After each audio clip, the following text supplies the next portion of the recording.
Okay, everybody, the cicadas are coming. Are you ready? Today, Sophie of Sophie's Adventures and James Mason of Virginia Tech. And today we're going to talk a bit about an Earth Day collaboration we've been working on. Our special guest is James Mason of the Department of Entomology at Virginia Tech. Hello, everyone. Hey, James. Hey, baby Sophie. Hi. Let's talk cicada. You want to ask the first question? What is a cicada? Okay, so a cicada is a flying insect, and this particular cicada that we're talking about is the periodical cicada. And what makes them neat is they only come out once every 17 years in any given area. And so what they do after the eggs hatch is they burrow under the ground and they feed on the roots of trees for about 17 years before before emerging and essentially splitting from their body into a winged form that takes flight and covers the entire area. Wow. And what role do these insects or insects in general play on Earth in Earth Day? So I'll answer that as a two-part question, and I'll try and sort of spin it towards cicadas specifically. The vast majority of insects on Earth are beneficial. So they actually help move ecosystems. They serve as food for other animals, especially birds and various mammals.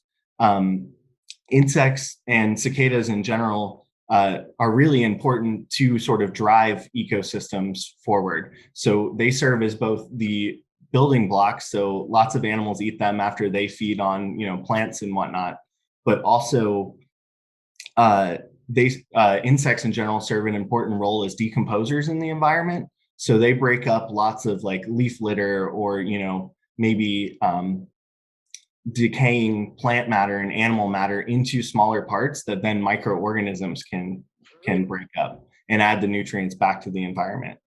Cicadas, however, garner a little bit more attention just from people because they can damage small tree saplings and hurt, some of your favorite fruits that grow on trees, such as like apples, grapes that grow on vines, things of that nature.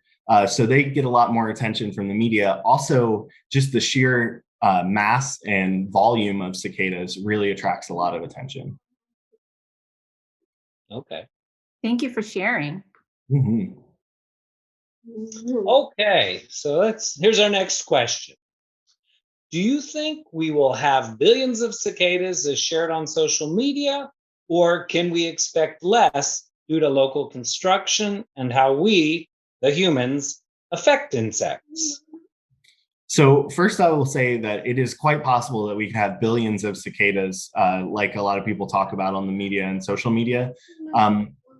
It's really hard to quantify insects of this magnitude. So many people don't know the specific number of cicadas that we will have. And because these insects only come out once every 17 years, they're a bit more difficult to study. You can't get year after year population trends. You can only check on a population once every 17 years. And as such, sometimes construction and humans really do affect these numbers, but to what magnitude, we're not really sure.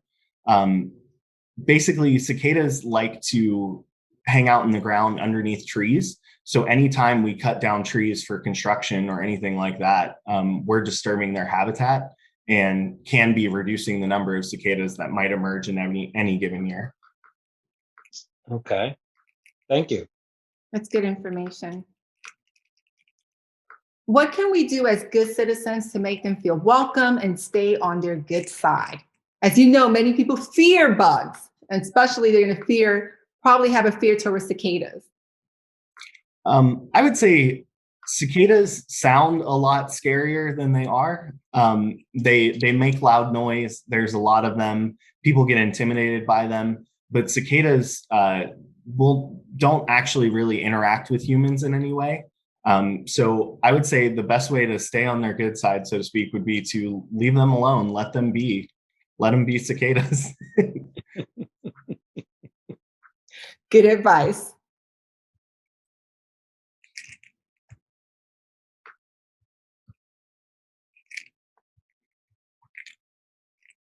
So this next question is referring to David Amoroso's painting, which is in the back. I don't know if you want to move to the side, David. There you go. You can see his cicada painting. Is there a chance that the cicada will grow this big if we waited longer than 17 years? Unfortunately, no. Insects are sort of capped on how big they can get based on the amount of oxygen that we have in the atmosphere. So exoskeletons, you can think of them as like a big suit of armor that like a knight might wear or something like that. The bigger the insect is, the heavier that armor is. And therefore, they can't get too big or they would be unable to move. So, yeah.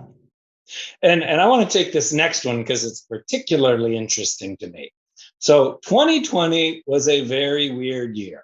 Is there any chance that these cicadas will have superpowers or be venomous? And are there any venomous cicadas? So, given how 2020 went, I won't say never.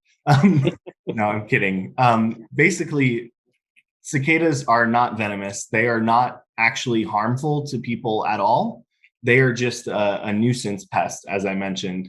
So the only way that they actually interact or affect humans is just being annoying and being there. And then they also, as I mentioned previously, could potentially damage certain young trees like saplings and things like that. But outside of that, there really isn't any harm associated with cicadas. So yeah.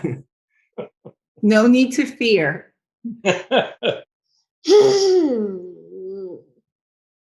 And this one is something that Sophia would like to know. Are cicadas edible? Can we eat them? I mean, I would think you're brave if you decide to eat a cicada. They're pretty big.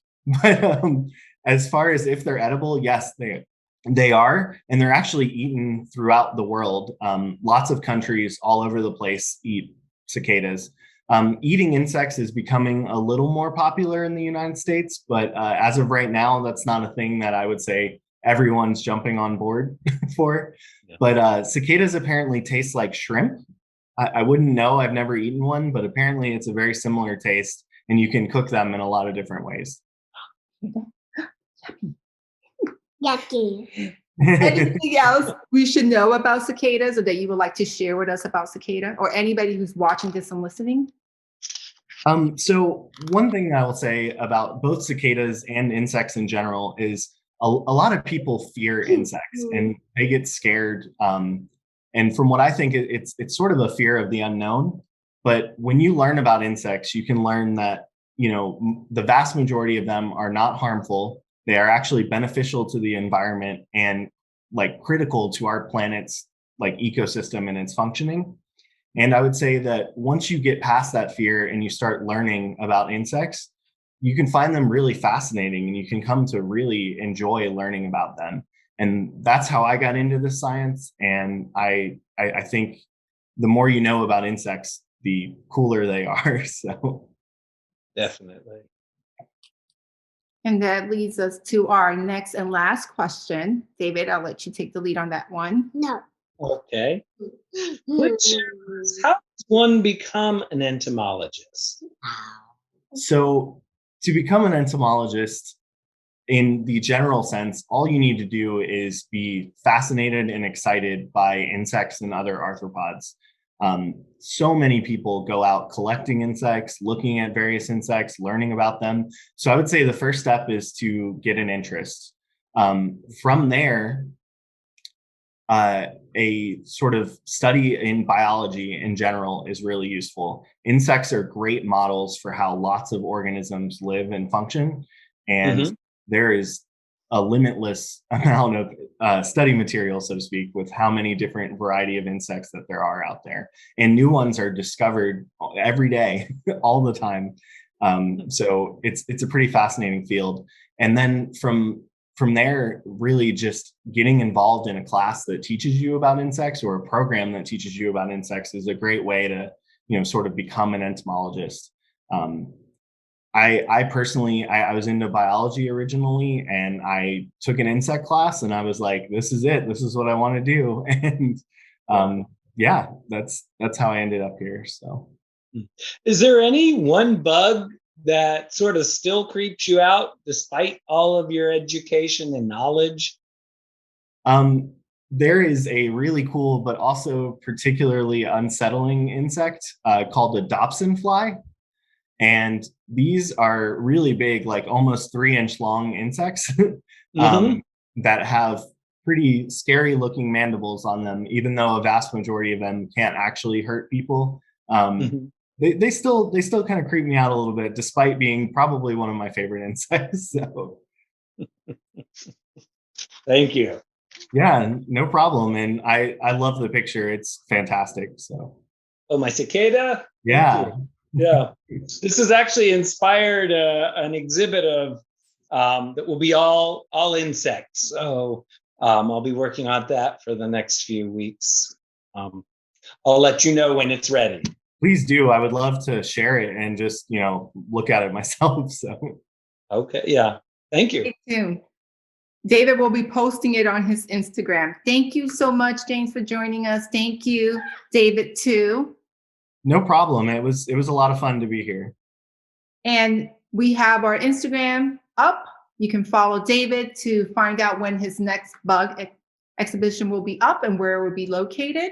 And you can also follow the Department of Virginia Tech Entomology. And if you have any questions, you can ask them more about bugs.